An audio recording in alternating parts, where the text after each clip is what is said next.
আলবদর রাজাকারের বাচ্চারা এখনো কিন্তু ফজলুর রহমানদের মতো মুক্তিযোদ্ধারা জীবিত আছে। এই দেশে মুক্তিযুদ্ধ হয়েছে। জাতীয় সংসদের ভেতরে দাঁড়িয়ে এভাবেই বুক ফুলিয়ে হুঙ্কার দিচ্ছিলেন কিশোরগঞ্জ ৪ আসনের বিএনপির সংসদ সদস্য ফজলুর রহমান। হঠাৎ করেই যেন সংসদ পরিণত হলো এক উত্তপ্ত রণক্ষেত্রে। একদিকে ফজলুর রহমানের আক্রমণাত্মক তোপ, অন্যদিকে বিরোধী দলের তীব্র প্রতিবাদ। ৩০ মিনিটের এক অভূতপূর্ব হট্টগোল, যা পুরো দেশের রাজনৈতিক অঙ্গনে নতুন করে বিতর্কের ঝড় তুলেছে। কিন্তু এই হট্টগোলের শেষটা এমন হবে তা হয়তো ফজলুর রহমান নিজেও কল্পনা করতে পারেননি। খোদ বিএনপির আরেক হেভিওয়েট নেতা সালাউদ্দিন আহমেদের এক মাস্টার স্ট্রোকে এবং বাংলাদেশ জামায়াত ইসলামীর অত্যন্ত মার্জিত ও যৌক্তিক পাল্টা জবাবে যেভাবে ফজলুর রহমানের চেতনা বাণিজ্য ধূলিসাৎ হলো, তা এক কথায় অভাবনীয়। দর্শক, আজকের এই ভিডিওতে আমরা জাতীয় সংসদের সেই তুলকালাম কাণ্ড, ফজলুর রহমানের বিতর্কিত মন্তব্য, জামায়াত ইসলামীর ঐতিহাসিক জবাব এবং সালাউদ্দিন আহমেদের সেই আইকনিক পয়েন্টগুলো নিয়ে এমন কিছু বিশ্লেষণ করব যা শেষ পর্যন্ত না দেখলে অনেক কিছুই মিস করবেন। তাই চোখ রাখুন পুরো ভিডিওতে। শুরুতেই আসা যাক ফজলুর রহমানের কথায়। তিনি সংসদে দাঁড়িয়ে এমন কিছু অভিযোগ তুলেছেন যা শুধু অযৌক্তিকই নয়, বরং চরম উস্কানিমূলক। তার মূল দাবি ছিল, কোনো মুক্তিযোদ্ধা বা শহীদ পরিবারের সদস্য কখনোই জামায়াত ইসলামী করতে পারে না। তিনি শুধু এই কথা বলেই ক্ষান্ত হননি, জামায়াত ইসলামীকে আলবদর, পুলিশ হত্যা, থানা লুটসহ নানা অপবাদের কাঠগড়ায় দাঁড় করানোর চেষ্টা করেছেন। সবচেয়ে বিস্ময়কর ব্যাপার হলো, এই ফজলুর রহমানের অতীত ইতিহাস ঘাঁটলে দেখা যায় তিনি একসময় ছাত্রলীগের রাজনীতির সাথে নিজেও জড়িত ছিলেন এবং আওয়ামী লীগের নেতা ছিলেন। অর্থাৎ আওয়ামী লীগের সেই তথাকথিত মুক্তিযুদ্ধের চেতনার যে একচেটিয়া ট্রেডমার্ক, সেটাই যেন তিনি এখন বিএনপির টিকিটে সংসদে বসে চর্চা করছেন। তিনি বারবার মুক্তিযুদ্ধের কথা বলে ৭১-এ ৩০ লক্ষ শহীদের আত্মত্যাগকে সামনে এনেছেন। হ্যাঁ, মুক্তিযুদ্ধ সত্য, কিন্তু ৩০ লক্ষ না ৩ লক্ষ তা নিয়ে খোদ বিএনপির মধ্যে আছে দ্বিধাদ্বন্দ্ব। এ নিয়ে এদেশের কোনো নাগরিকের মনে কোনো বিন্দুমাত্র সন্দেহ নেই। কিন্তু প্রশ্ন হলো, মুক্তিযুদ্ধের মতো একটি পবিত্র সংগ্রামকে কি কারো ব্যক্তিগত রাজনৈতিক হাতিয়ার হিসেবে ব্যবহার করা সাজে? ফজলুর রহমান যখন জামায়াত ইসলামীর ভেতরে মুক্তিযোদ্ধাদের উপস্থিতি নিয়ে কটাক্ষ করেন, তখন তিনি ভুলে যান যে স্বয়ং স্পিকার এর আগে সংসদে স্পষ্টভাবে স্বীকার করে দিয়েছেন যে জামায়াত ইসলামীতে এখনও অনেক বীর মুক্তিযোদ্ধা রয়েছেন এবং তারা এই সংসদে উপস্থিত ছিলেন, এখনও আছেন। ফজলুর রহমানের বক্তব্যের সবচেয়ে আপত্তিকর দিকটি ছিল জুলাই আগস্টের ছাত্র জনতার গণ অভ্যুত্থানকে তুচ্ছ তাচ্ছিল্য করা। ২০২৪ সালের ৫ই আগস্টের এই গণ অভ্যুত্থানকে তিনি কোনোভাবেই গণ অভ্যুত্থান বা যুদ্ধ হিসেবে মেনে নিতে নারাজ।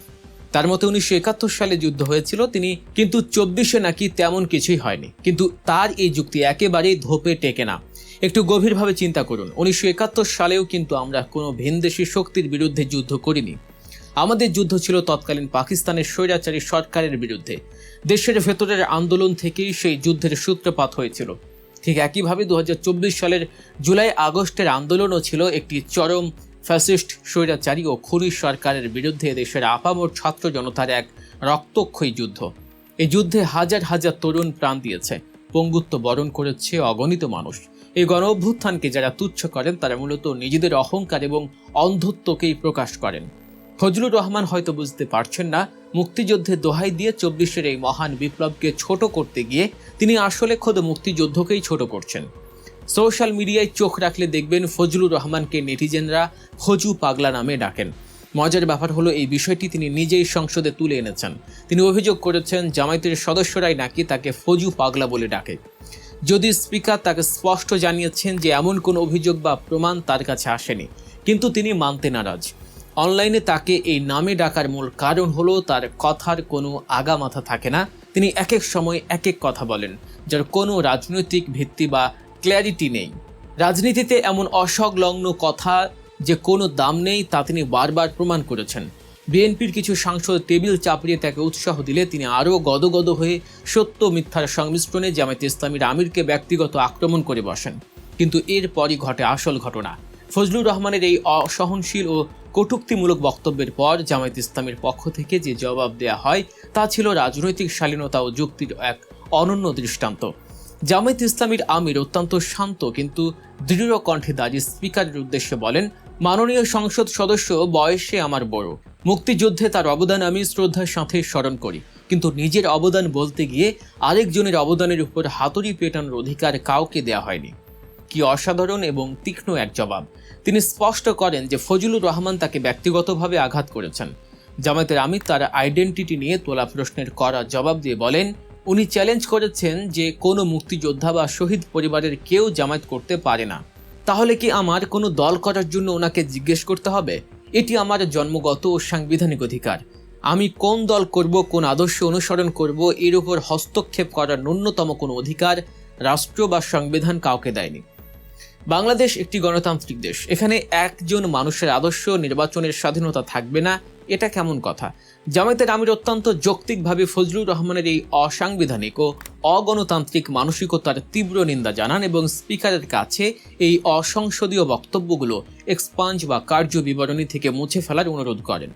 তার এই বক্তব্য পুরো দেশের মানুষের কাছে অত্যন্ত গ্রহণযোগ্য হিসেবে সমাদৃত হয়েছে। তিনি প্রমাণ করেছেন উস্কানিমূলক আক্রমণের জবাব কিভাবে রাজনৈতিক শিষ্টাচার বজায় রেখে দিতে হয়। কিন্তু আজকের সংসদের সবচেয়ে বড় সারপ্রাইজটা তখনও বাকি ছিল। ফজলুর রহমানের এই চেতনা বাণিজ্যের পর যখন সংসদে উত্তেজনা তুঙ্গে, তখন পরিস্থিতি শান্ত করতে দাঁড়ান বিএনপি নেতা স্বরাষ্ট্রমন্ত্রী সালাউদ্দিন আহমেদ। সালাউদ্দিন সাহেব পরিস্থিতি এমনভাবে সামাল দিলেন এবং জামায়াত ইসলামীকে এমনভাবে ডিফেন্ড করলেন যা হয়তো স্বয়ং জামায়াতও সেভাবে করতে পারত না। পুরো দেশ আজকে এক অন্য সালাউদ্দিন আহমেদকে দেখল। তিনি স্পিকারের উদ্দেশ্যে বললেন, মাননীয় স্পিকার, আমি আজকে কোনো উত্তেজনা সৃষ্টি করব না সংসদের স্বার্থে। নতুন করে মুক্তিযুদ্ধের ইতিহাসের ভিত্তিতে জাতিকে আর বিভক্ত না করি। এরপর তিনি ফজলুর রহমানকে উদ্দেশ্য করে যে মোক্ষম খোঁচাটি দিলেন তা বছরের সেরা রাজনৈতিক উক্তি হয়ে থাকতে পারে। তিনি বললেন, আমাদের সংসদ সদস্য অত্যন্ত বয়স্ক এবং ইতিহাসে সমৃদ্ধ, কিন্তু আমরা এখন ভূগোলে আছি। বেশি ইতিহাস চর্চা করতে গেলে মাঝে মধ্যে ব্যত্যয় ঘটবে। সালাউদ্দিন সাহেবের এই একটি কথাতেই ফজলুর রহমানের সমস্ত আস্ফালন চুপসে যায়। তিনি বুঝিয়ে দিলেন যে 1971 সালের ইতিহাস আমাদের গর্ব, কিন্তু সেই ইতিহাসকে পুঁজি করে বর্তমানে রাজনীতিতে ফায়দা লোটার বা জাতিকে বিভক্ত করার দিন শেষ। আমরা এখন 2024 সালের বাস্তবতায় নতুন ভূগোলে দাঁড়িয়ে আছি। এই পুরো ঘটনাটি থেকে একটি বিষয় দিনের আলোর মতো পরিষ্কার। একটি গোষ্ঠী এখনও আওয়ামী লীগে রেখে যাওয়া সেই বিভাজনের রাজনীতি, সেই চেতনা বিক্রির রাজনীতি আঁকড়ে ধরে থাকতে চায়। ফজলুর রহমানেরা বারবার প্রমাণ করছেন যে তাদের কাছে মুক্তিযুদ্ধের চেয়ে নিজেদের রাজনৈতিক ইগোটাই বড়। অন্যদিকে বাংলাদেশ জামায়াতে ইসলামী অত্যন্ত ধৈর্য, মেধা এবং সাংবিধানিক অধিকারের উপর ভিত্তি করে নিজেদের অবস্থান শক্ত করছে। 24-এর গণঅভ্যুত্থানের পর দেশের তরুণ সমাজ আর এই বিভাজনের ইতিহাস শুনতে চায় না। তারা চায় অধিকার, তারা চায় ঐক্য। সালাউদ্দিন আহমেদের মতো নেতারা হয়তো সেই পালসটা কিছুটা ধরতে পেরেছেন, কিন্তু ফজলুর রহমানেরা এখনও সেই পুরনো ক্যাসেট বাজিয়েই চলেছেন। সম্মানিত দর্শক, আপনাদের কি মনে হয়, ফজলুর রহমানের মতো নেতারা কি সত্যি মুক্তিযুদ্ধের চেতনা ধারণ করেন, নাকি এটি শুধুই বিরোধী রাজনৈতিক দলকে ঘায়েল করার একটি সস্তা হাতিয়ার? আর বাংলাদেশ জামায়াতে ইসলামীর আমির এবং সালাউদ্দিন আহমেদের এই পরিণত রাজনৈতিক জবাবকে আপনারা কিভাবে দেখছেন?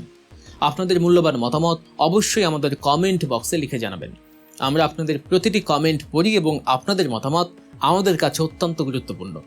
রাজনীতির এমন আরও নিখুঁত বিশ্লেষণ, ভেতরের খবর এবং সত্য ঘটনা সবার আগে জানতে আমাদের চ্যানেল গল্প নিউজ এখনই সাবস্ক্রাইব করুন এবং পাশে থাকা বেল আইকনটি চেপে দিন। ভিডিওটি ভালো লাগলে লাইক দিন এবং বন্ধুদের সাথে শেয়ার করে সত্যটা সবাইকে জানার সুযোগ করে দিন। আজ এ পর্যন্তই, দেখা হচ্ছে পরবর্তী কোনো এক্সক্লুসিভ ভিডিওতে। ভালো থাকবেন, সুস্থ থাকবেন, আল্লাহ হাফেজ।